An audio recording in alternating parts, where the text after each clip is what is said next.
আবারও চলে আসলাম আর একটা নতুন রেসিপি নিয়ে।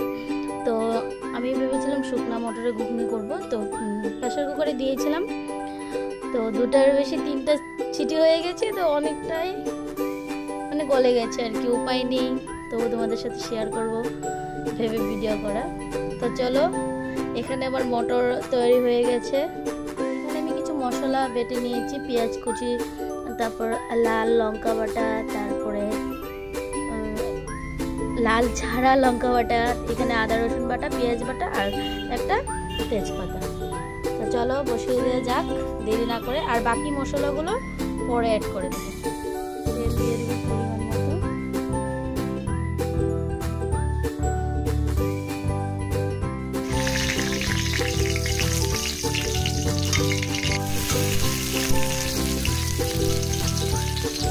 যেহেতু আমি সোমবারে অন্য কিছু খাই না, বা আমাদের বাড়িতে খুব কম খায়, সোমবারে কিছু অ্যাড করে পেঁয়াজ বাটাটা দিয়ে দেবো, যেহেতু আমি মশলাটা আগে ভেজে তারপরে আমি তো যে যেমন ভাবে খাও খেতে পারো, যেহেতু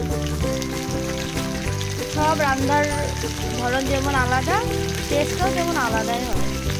আমি আগে পেঁয়াজটা ভেজে নেবো, মশলাটা ভেজে তারপরে আদা রসুন বাটা দিয়ে দিলাম।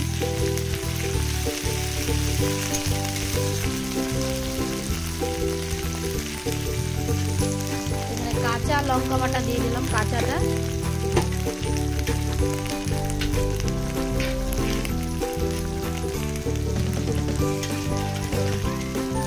এখানে শুকনো লঙ্কা বাটা দিয়ে দিলাম। মশলা অ্যাড করে নিয়েছি, যেহেতু অল্প অল্প দেবো, বেশি দেবো না। দিয়েছি, এটা একটু ভালো করে ভেজে তারপরে আমি মটর আলু দিয়ে দেবো। আমি মটর আলু দিয়ে দেবো, যেহেতু মটরগুলো অনেকটাই গলে গেছে, করে দিয়েছি, জল দিয়ে নিচ্ছি, সিদ্ধ দেবো, তারপরে নামিয়ে দেবো। তো তোমরা চাইলে সবাই কিন্তু একটু কম সিদ্ধ করো, যেহেতু আমি বেশি করে ফেলেছি, তো আমার অনেকটা ভেঙে ভেঙে গেছে, তোমরা দেখতেই পারছো, তো তোমরা অবশ্যই একটু কম